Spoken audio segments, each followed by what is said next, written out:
I gotta say, one thing actually surprised me a little bit. I got more than the usual amount of requests for the Lenovo Tab4 series, and when I reviewed the Tab4 8, I got almost no views and almost no comments on it, so that's why I'm quite baffled why all the previous requests were there and no one wanted to see it. Maybe everyone though was excited about the Lenovo Tab4 10 and not the 8 one. And actually, to correct myself, in my Tab4 8 video I said there is no normal version, since I'm only talking about the Plus version. There is one, but it was so low in terms of specs that I completely zoned that out. But I can already tell you so much as a little bit of a spoiler. The Tab4 10 is, in my opinion, noticeably better than the 4.8 because it fixes some of the things that I didn't like so much on the smaller version, and one thing that's important is the value is, in my opinion, noticeably better. But let's get into the first thing, size comparison here. Just so you quickly get that. Here you can see the Lenovo Tab4 10. Below that you can see the Xiaomi Mi Air 12, so a 12.5 inch laptop, just so you roughly get a size estimate. And here the iPad Air 2, as you can see, it's pretty much the same in terms of thickness and in terms of width or so. Just in terms of length it's a little bit less, but it also has the 4:3 ratio, where this one has 16:9. And I would say let's get this out of the way as well and cover this. Now, as you can already see, it says ultra thin and light. With 470 grams, it's actually, or 475, it's actually not that light anymore, but still thin and light. It is very portable because, as you can see, bezels are there, but I don't think they are big because you need some space to hold on to, especially on a 10-incher with this wider aspect ratio. This is totally fine. Build quality is also really nice because, as you can see, there's pretty much no flexing. A little bit, just such a big glass surface will just do that after all. You can also see the front-facing stereo speakers here. Actually a good position because on the sides you would be able to block it. Here actually not the case. Then of course we can see, if the camera gets it, you can see the volume rocker. I would say the audible feedback is okay, the tactile feedback is better, and here the power button. But what we also get this time though on the front is the fingerprint reader, and I would say this one works totally fine. The screen turn-on time is good enough, and for a tablet it's not as crucial as on a phone, so totally fine with that. But you can also see we have on-screen buttons. So overall, on the right side we as well have the SD card slot, USB Type-C. Placement is okay, I would say. Headphone jack and the mic, nothing on the bottom. So that's pretty much it. I like it. It feels very lightweight, compact, build quality seems fine, so I can't really complain about anything actually. Totally fine. Now, display-wise, I have to say this once again, I'm a little bit disappointed that there's no real option to change the calibration. But on the Tab4 8, I actually complained a little bit about the fact that colors were a little bit too dark and so on, which is not so much the case here. So here I'm way more fine with that. And on videos, it also looked already nice on the 4.8, but here, yeah, I like it. Of course, the sharpness with just 1900 by 1200 display, so pretty much just still as it says IPS Full HD, it could be a little bit sharper because I definitely noticed that it's just not as crystal clear as on some phones with, tablets with a higher resolution. But the brightness with about 420 lux indoors is good enough. Outdoors is not that bright anymore, but I don't think you will use it that much. But just for a media consumption device, for videos and so on, it is really nice. Viewing angles are stable. White part is nice, black levels are good, no light bleed. So all in all, I would say a really good display. I just can't give a very good anymore to just a 1080p display these days. Now, what about those speakers?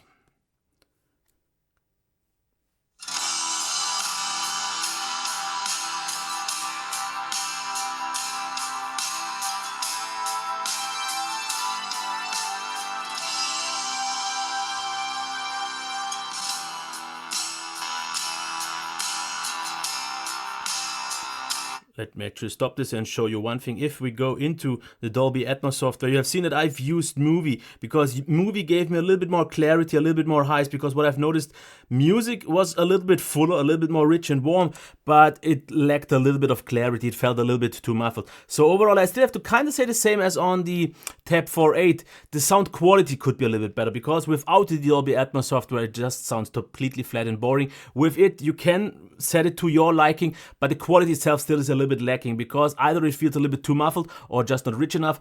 Maximum volume is totally fine, and the overall sound is still, I would say, really good since we have front-facing stereo, so I won't complain much more than about that. Headphone jack is still just about average, so not that happy about it, but it is what it is. So, performance-wise, let's end all the apps, which is at the bottom. Oh, okay, here it is. It's always a little bit different depending on the device. So, let's try the app launch times. As you can see, and nothing has changed. It's still a 625, and this still means that it's not the crazy most responsive device. And also due to the lower resolution, you can see some more ray going on. That's just something of my camera if it's not that super high res. But as you can see, app launch times are totally fine, and especially once the page is loaded, you will see that the scrolling is not bad. It's smooth, but as you can also see, it feels a little bit sluggish, so it doesn't react right on my movement sometimes. It feels a little bit delayed, and that's just something you will generally have to get used to. Also here, it feels a little bit like dragging the scrolling through mud. So not super lightweight, and I definitely like a lightweight experience, but if you just want something really smooth, consistent, then you will totally get this. It's just not lightweight. It feels a little bit sluggish. This though is the 4GB version, so of course, as you can see here, multitasking works better than on the 3GB version. There is a cheaper 3GB version with 16 gigs of storage, and I would tell you that you can get that if you just want it mostly for a media consumption device. The 1GB of RAM won't really bother you, and if you don't need the storage, after all, you have at least an SD card slot, you could save still a little bit money, but I think actually the extra money that you pay for the bigger version might be worth it, but I'll get into that a little later. Gaming performance though, as on any other Snapdragon 625 phone, absolutely solid. Nice medium range frame rates, very solid, consistent, not really any bigger frame drops, totally fine playable, because after all, it's pushing 1080p like on any other phone, and it just delivers. It gets a little bit warm due to the glass construction, but just a little bit, nothing you should be concerned about, and it definitely won't really throttle, not to my notice. Now, battery life, the one thing that I'm not the biggest fan of is the long charge time of 3 hours and 45 minutes. That's long, but it kind of makes up for that with a really good battery life, because about 9% for off YouTube, that is really good, even on a tablet, but what I got in normal use was 11 to 12 hours of use on one day, and over the course of the next day or so per day, you lose less than 1 hour of screen on time. So a multiple day device for sure, and a really good, great battery life, I have to say, especially since also the standby range was top. So the battery life is definitely a huge improvement over the just really good battery life of the Tab 4, because this one has now a 7000 mAh battery, which was something closer what I wanted actually, like 5, maybe a 6 on the 4.8. So this is, along with the just better display, better speaker, and overall, since everything is just bigger, something that it has as an advantage over the Tab 4.8. Now, software, I could really cover this so quick because it's pretty much just stock Android. As you can see, you have the launcher, looks a little bit different, but the quick settings are the same. A few extra things like Dolby Atmos, of course, is there, but other than that, you can see there is not really anything enhancing there. We don't get any extra options, and Lenovo said this, they will just stick with stock Android, and that is fine, especially if you check, for example, I got actually one update, or I think maybe even two, since I have this phone for 2 weeks, and as you can see, 711. April security patch. That's maybe not the newest one anymore, but I got updates. I don't see this on every tablet. So actually, let's get right to the pros and cons, and I have to actually quickly switch that out because I completely forgot to actually preload it. So here they are, and of course I have to point out the very good build quality. It is light and thin. That's one of the biggest parts here. Reliable fingerprint reader. Just a really good display. I said why. Same goes for the speakers and also for the performance. It could have been maybe very good, but it has to push a little bit more pixels than on a phone, so it's still totally fine. Great battery life. This is definitely one advantage over the 4.8 and pretty much stock Android, with an overall very solid package, where the Tab 4.8 only had a solid package. Now on the negative side, still kind of actually the same. Speaker quality could be better, average at best headphone jack, and slightly muddy performance. And for some reason, I can't switch my cam. Now it is. So let me just quickly get already to the conclusion.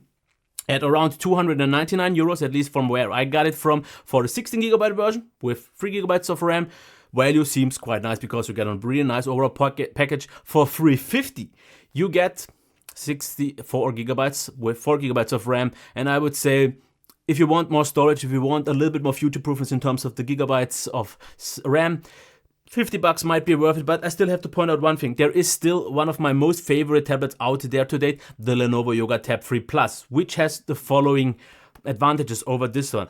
Still, the even way better speaker, the better display due to our higher res, the better performance, the noticeably better battery life, but it comes with one big trade-off. It's just way heavier. This one weighs 475 grams, where the other one weighs were like, I think 640 with the big, thick, clunky hinge, but it also has the stand. So I would say this is something, if you want something lightweight, portable, overall solid, very nice, for a good value. But I would still maybe say if you want the better overall multimedia consumption device with even better battery life and the overall nicer overall aspects, I would say actually still go for the Lenovo Yoga Tab 3 Plus, because this is still my recommendation, because you get for even less money, it costs about $280 by now, depending on where you are, it could differ, but you get, after all, don't forget that the better display, just a high resolution, which will be noticeable if you maybe read a lot or something like that. The speaker is the very best one that I've ever heard on any tablet, and it pretty much destroys any tablet or a laptop. The performance is noticeably better, battery life is better. So I've said it already. This is for lightweight portable use.